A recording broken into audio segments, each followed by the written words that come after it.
त्रिदलं त्रिगुणाकारं त्रिनेत्रं च त्रियायुधं त्रिजन्म पापसंहारं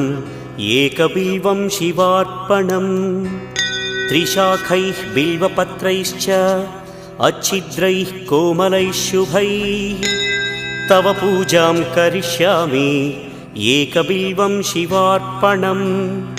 कोटिकन्या महादानं तिलपर्वतकोटयः काञ्चनं शैलदानेन एकबिल्वं शिवार्पणम् काशीक्षेत्रनिवासं च कालभैरवदर्शनं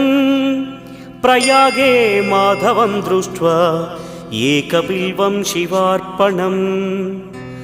इन्दुवारे व्रतं स्थित्वा निराहारो महेश्वर नक्तं हौष्यामि देवेश एकबिल्वं